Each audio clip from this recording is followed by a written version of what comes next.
Hello everyone, myself NAKSH from semester automobile branch.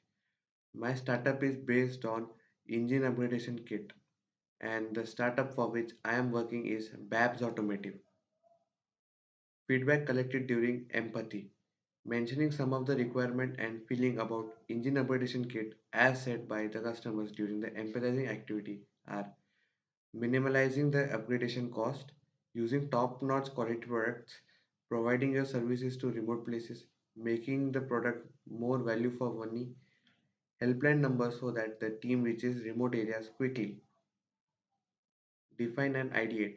Based on the empathizing stage and considering the feelings and requirements for customers, many new features are to be added to the existing product.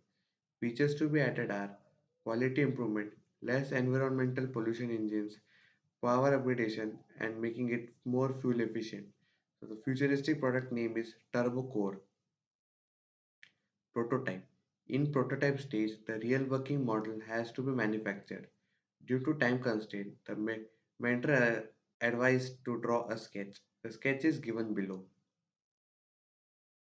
Testing. As actual working models are not prepared, the testing stage is considered as the positive comments received for this presentation video.